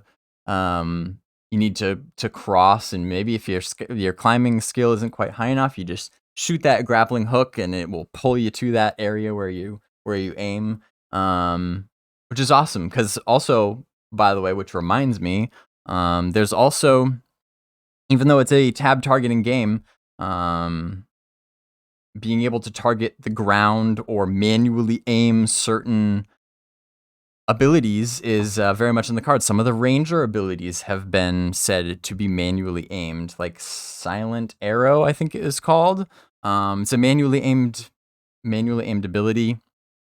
Even though we got a tab target game, they're kind of trying to like hybridize, integrate some aspects of other forms of combat, and so you kind of try to find that sweet spot of, you know, it's not full-on fast-paced action combat, but there are some of the best parts. You can get kind of the best of both worlds, bring some aspects of action combat like manually aimed abilities into a tab target environment.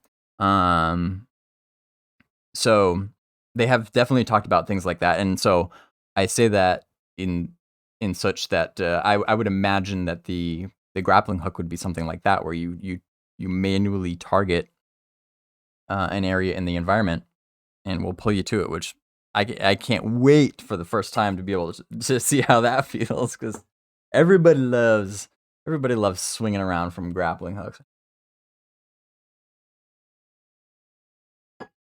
But anyway, I'm like pulling a dropper right now, going way off on a rabbit trail. I don't even remember what we were talking about.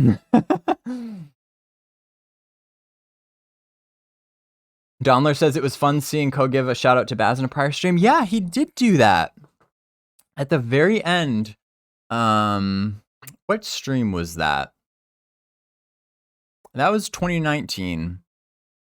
Actually, you know what? Yeah, I'm remembering that now. That was November 2019. That was actually, and not to make this sad, but that was actually, I remember it because that was the last Pantheon stream that VR did with Cohh before Brad passed away. That was like, that stream was in early November. And I remember that because, for one thing, I was very excited, and I was at that time, I was very surprised actually that Cohh had even known who I was. And then he gave me a shout out at the end of his Twitch stream. And I was so excited about that I wanted to, I wanted to take that and kind of turn it into a video highlighting some of the other content creators in the Pantheon community, because I am far from the only one. I was pleasantly surprised that he singled me out, but I wanted to shed some light on some of the other people like Nathan Napalm and Pantheon Plus and some of the other content creators at that time, to say like, hey, you know, we're all a family. You know, I'm not the only one out here making Pantheon content. And I remember working on that video when I found out that Brad passed away. So that's why that sticks out so much in my mind. And I ended up, you know, obviously waiting a while and then releasing that video later. But yeah, that month was a roller coaster for sure. But yeah, so since then, so yeah, that was like the end of 2019, and so must have been sometime in 2020 or 2021 that Cohh and I actually connected one-on-one in Discord. And so and I did not know that he was going to be streaming in September either. He conveniently left that out too, Cohh. But I like the surprises on the stream though, especially when I'm here with you guys, doing these watch parties. You know, it wouldn't be fun if like everything that was said, like, oh, I knew that too, I knew that. No, it's like I try to withhold as much as I possibly can, so that I can be surprised right along with you guys. So yeah, so September is when he's going to be streaming pre-alpha gameplay. It's kind of funny the way that he pitched it, almost kind of like made it sound like he's never played Pantheon on stream before, which obviously he has. Like we all know that. Now normally, you know, it's just him and the devs, kind of like in a more curated environment. I'm trying to think, does anybody know if he has streamed in a pre-alpha session before? Just kind of like, almost just kind of like ad hoc style, just logging in during pre-alpha. I wonder if it's just going to be one stream. Is he going to stream every pre-alpha session that he does? I have the vaguest memory of him being streaming a pre-alpha session in it must have been 2018. I think it was Black Rose Keep. And I remember that because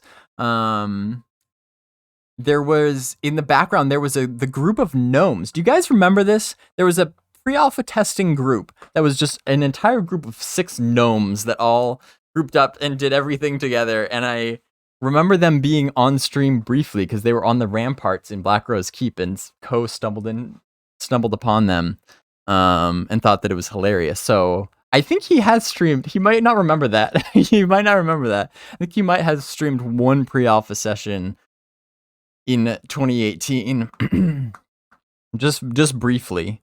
But then again, obviously that was so long ago. So much has changed in the game since then. So it can only be a good thing that he's going to be jumping back in there again this September for some more pre-alpha action.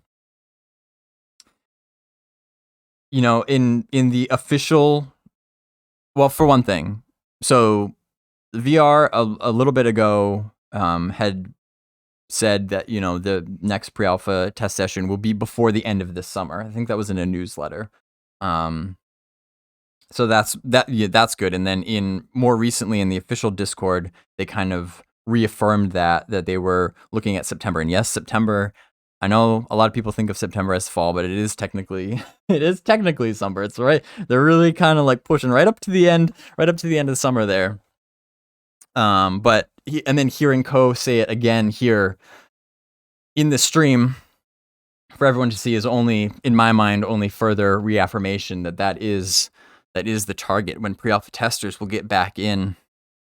And yeah, it should be really interesting to see how Cohh handles that.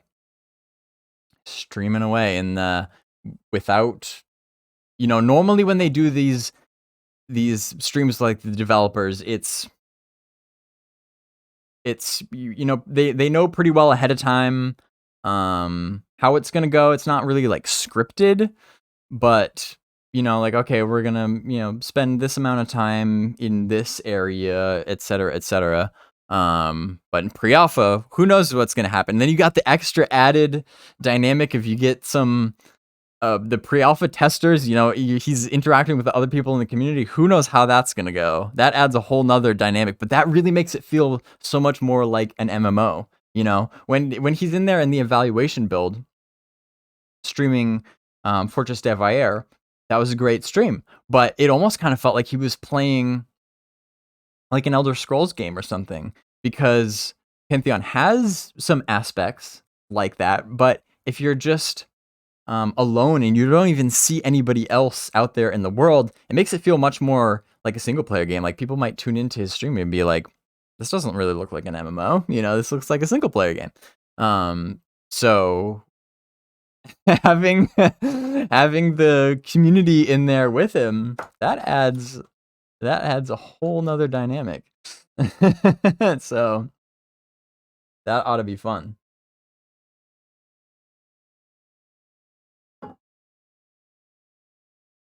Oh, and then along those lines, kind of one of the bigger kind of bean drops that, well, there were two bean drops that I don't know if they intended to drop in this stream. First one was that they are planning on bringing in interns to Visionary Realms next summer. So not this summer, but next summer. And it's so funny that he's like, am I going to regret saying this? And then he said it anyway. So we'll see if he regrets it. That was kind of surprising.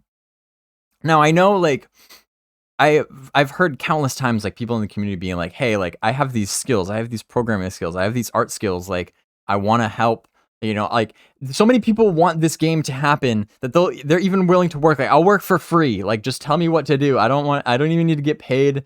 Because obviously that is the main throttle for bringing people onto the team and accelerating progress is the funding, like they said in this stream. But so many people in the community, they just want to do anything that they can to help. And aside from the whole aspect of onboarding those people and managing them, and it takes somebody to tell them what to do and make sure they're doing things up to par. So in the past, they have been very clear that they don't accept like volunteer work on the game as much as it's nice that people are willing to do that.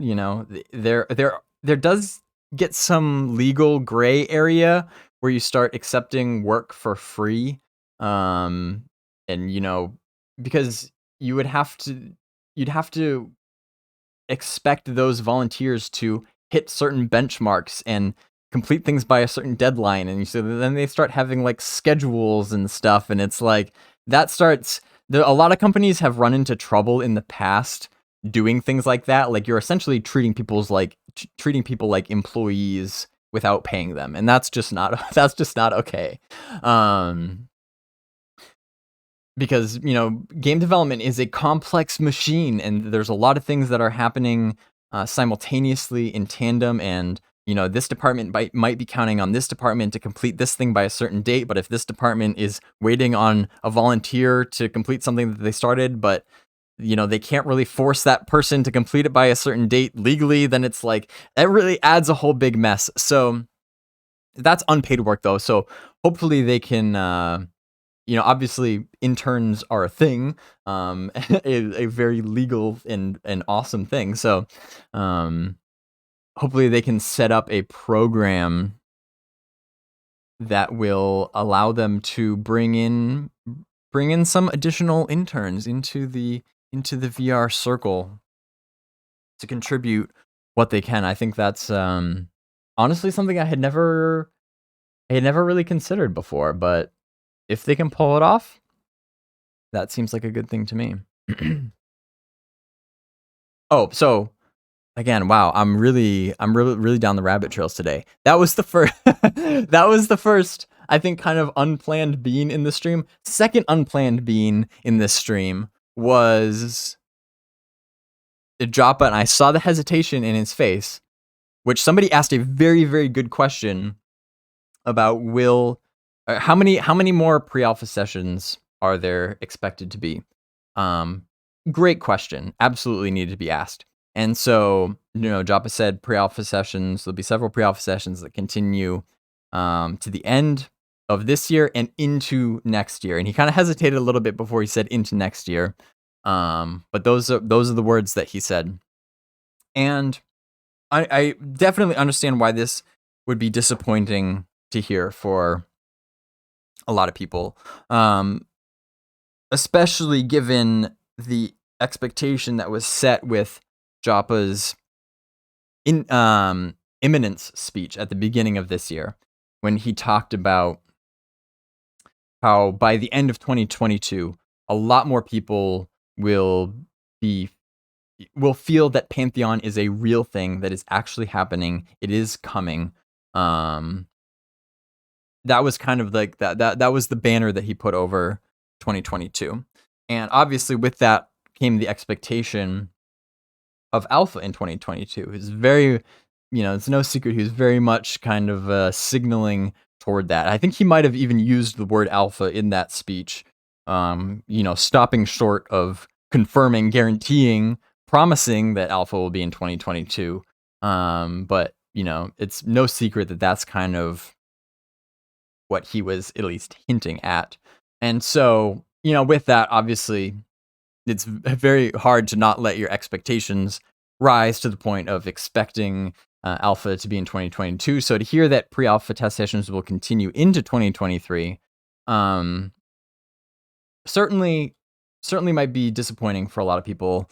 I think it's not particularly surprising given the amount of work that's left to do to make sure that alpha is really as good as it needs to be to put its best foot forward for the thousands of people that are going to be getting their hands on it for the first time after anticipating it for literally years. It's not particularly surprising to me that that 2023 is more likely. Now he said into 2023, so that could mean a lot of different things. That could be the beginning of 2023, it could be the end of 2023. We don't really know. One thing that I think is more likely though is that the pre-alpha test sessions will, now that Vinyl has been integrated, the pre-alpha test sessions will become more frequent. At least that's what it seems like to me, because the server stability was a big problem for pre-alpha test sessions in the past, and particularly that's why there hasn't been one in several months. But so they took the time to kind of put a pause on that so that they could integrate the new networking solution Vinyl. And now that that is in and working, I would expect that starting September, from the sounds of things, September into the end of the year, we'll probably be getting more than a couple pre-alpha test sessions. That's what it seems like to me. So at least that, yes, the pre-alpha into 2023 thing is a little bit of a letdown if you had really pinned your hopes on alpha in 2023. But with Vinyl, it's really impossible to overstate how important it is that Vinyl is in and working. That means people can actually log in and stay logged in for extended periods of time, and they can have more people logged in simultaneously. That's why they're lowering the financial barrier to become a pre-alpha tester. It's, again, just from my perspective, the fact that you used to have to be a VIP to get in on pre-alpha testing, and the minimum VIP pledge costs $1,000, which is fairly prohibitive. And since they now with this new Scion of the Black Pledge, Scion of the Black Rose Pledge,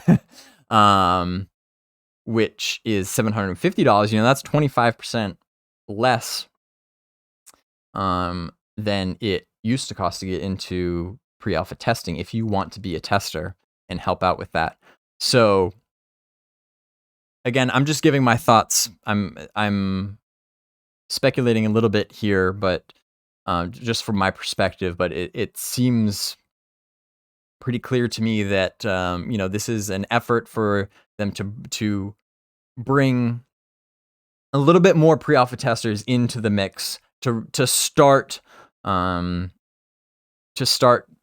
testing the limits of Vinyl and make sure that that they can actually support more concurrent testers at once and for longer periods of time and all that sort of thing, without bringing in the whole onslaught of like tens of thousands of of alpha testers. So it's a step in that direction, which I think when you're following a game's development, we need to celebrate and celebrate those small steps. Okay, so that's my opinion on where things are headed as of now. It's definitely it's tough to wait. It's tough to adapt to the ever changing timelines of game development, because we all just want to be in the game playing together. At the end of the day, that's what we want, and we will get there, but it takes a lot of steps to get there. That's just how it is. It's following game development is not for everyone.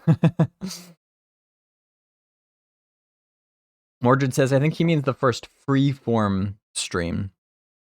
I think you're probably right. Maybe Cohh will even go solo. Maybe they'll let him off on his own. Although he did say that he wanted to bring some pre-alpha testers in with him, that would certainly be new. That would be awesome. It's a very different dynamic when you don't have developers in there, and you're all just kind of, whether he's solo or with another group, figuring it out on your own. I was part of a group that did that in that was 2018. We were the first group actually to stream Pantheon live without any developers in the group, and it was a wild time. It was unlike any other stream, really. Even still, it's we had the content creator stream in 2021 in Fortress Devair, which that wasn't part of a pre-alpha test session, but still, in both cases, not having a developer in your group kind of like leading you where to go and pointing you in, maybe nudging you kind of in certain directions, and just being there on your own, having complete freedom to really like go where you want to go and do what you want to do, and having to figure things out on your own. It's just a completely different dynamic than if you're being guided by the developers. Now in our evaluation build stream, we didn't have we had Ronik. We had Ronik in our group. So I guess it was a little bit different. So in that stream, for the first part of it, we were playing alone, but we did have the developers on voice chat to kind of answer questions. And then for the second part, when we went into the dungeon run, we needed to group up. We brought Ronik in as a shaman to be part of our group. Now he certainly wasn't telling us where to go or what to do. But that is technically, it's slightly a little different than if you were to have a fully non-developer group playing. That would be exciting for sure to see how like Cohh handles that situation. Going into pre-alpha, Just not a developer in sight and just like seeing what happens. That could be that could be a good time.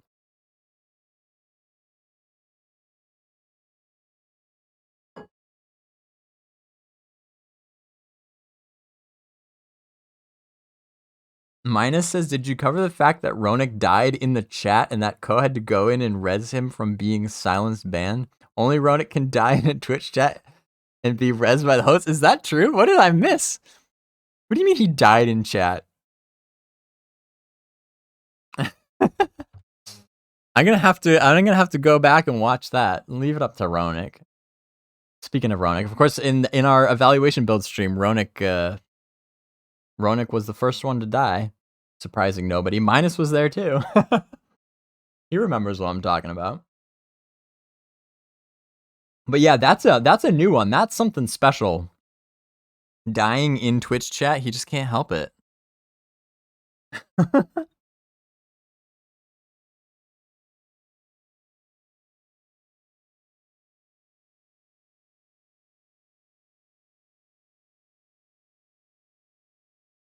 Oh, thanks, Dossie. He just the full VOD is up on post channel, so I'll have to go back and watch that because I think they include the Twitch chat in that playback, so I'll have to go see what was up with what with Ronik.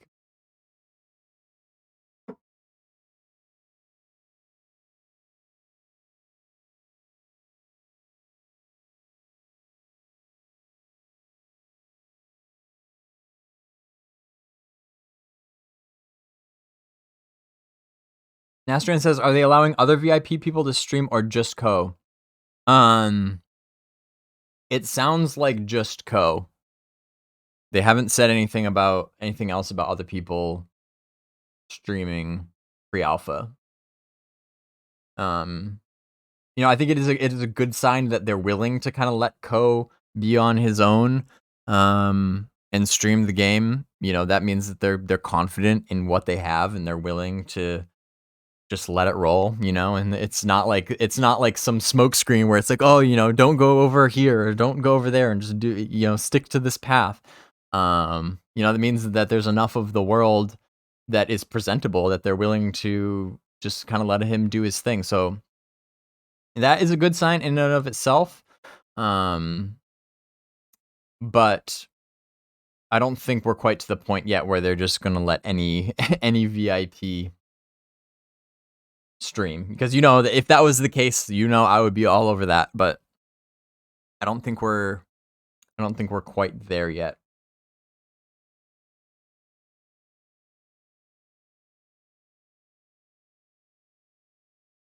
Oh, Goofer Warrior guy says, Coach told us that now as an investor he's gotten permission to stream the game in September. That's a good point. That might have something to do with it. It's like, you know what, you're an investor, do what you want.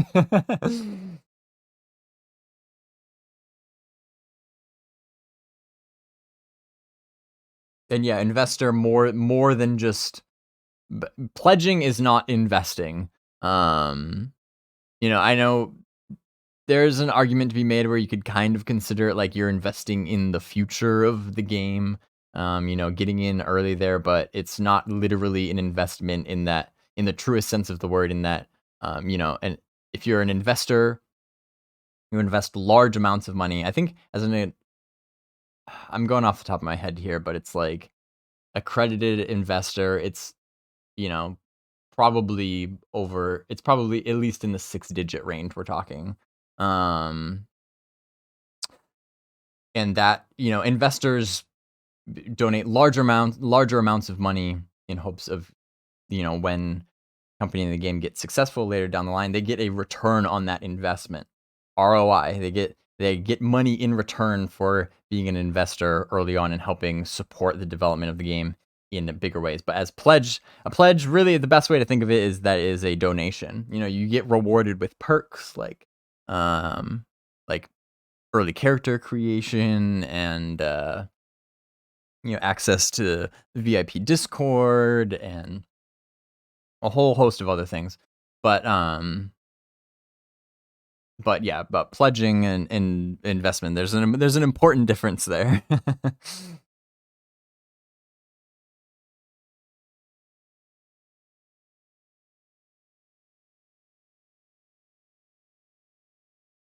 Dusty says, I'm sure if Baz became an investor, you'd be streaming also. Yeah, I think that's pretty safe. I think it's a pretty safe assumption, but I do not know. I do not have that kind of money to be investing. I am just a regular old pledger.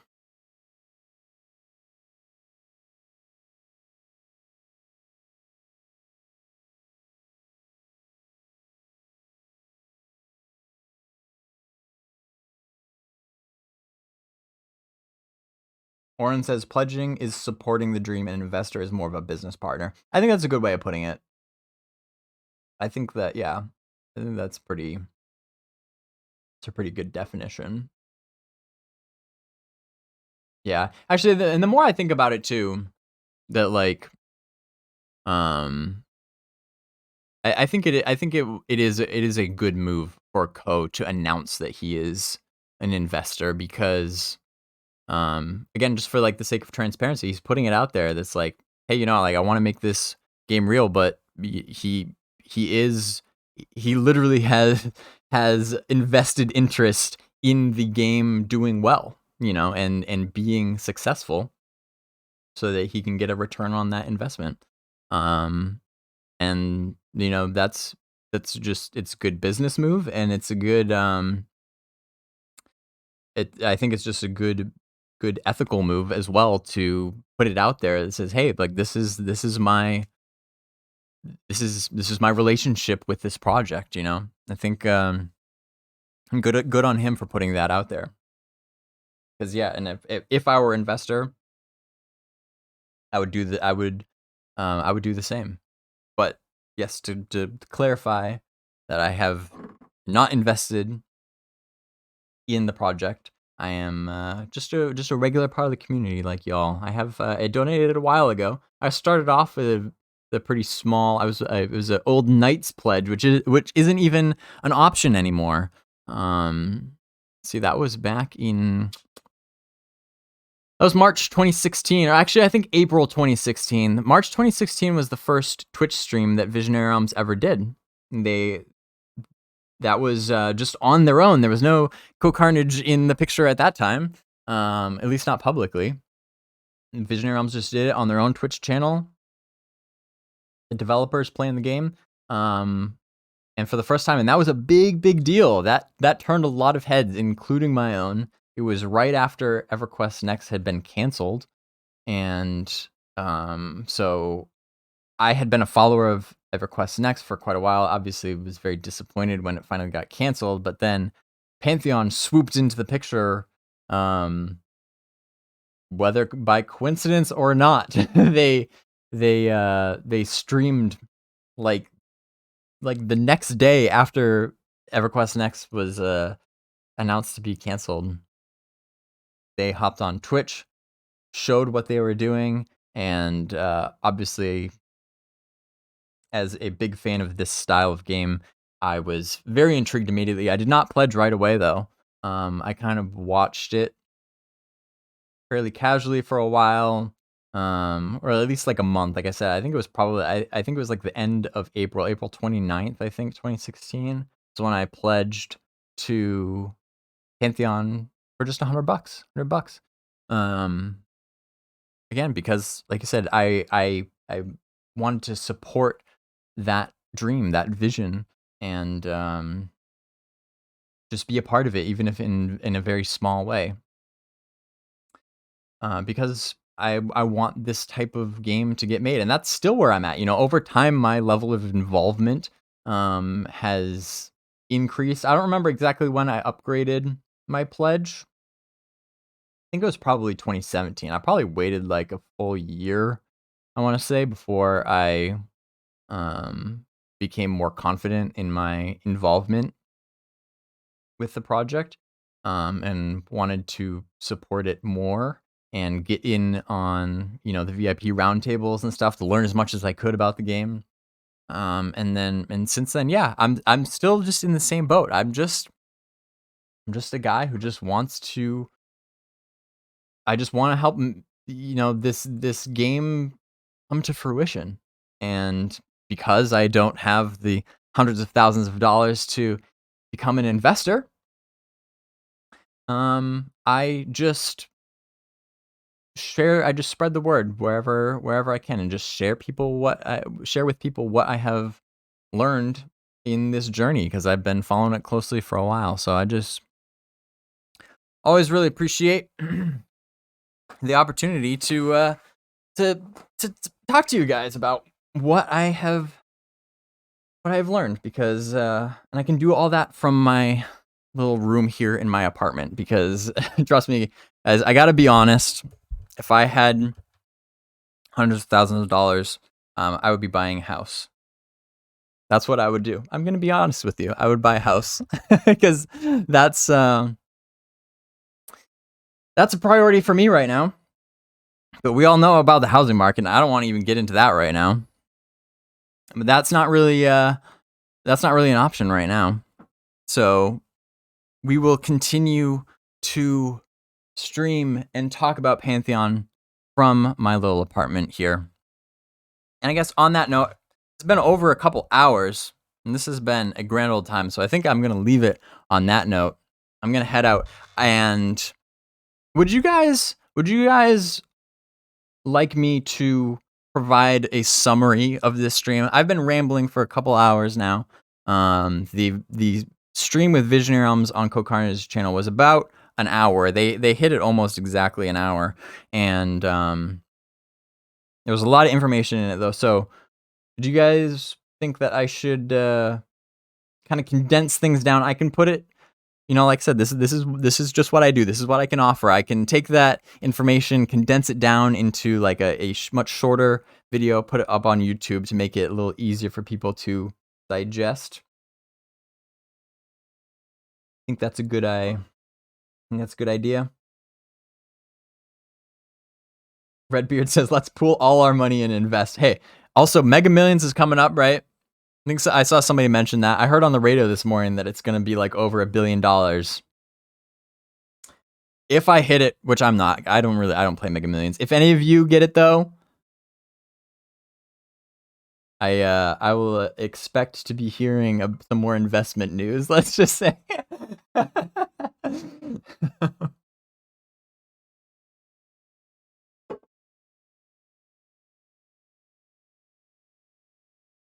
Oren says, yeah, I'd love to be able to monetarily support them, but instead I just speak out wherever I can. That's all you can do, man. That is really that grassroots effort. That is so important. I'm so glad that you do that. Grizzly says, do you have a family secret to share, Baz? No, I'm not. I don't have any news to share. We just want a house. That's really all there is to it.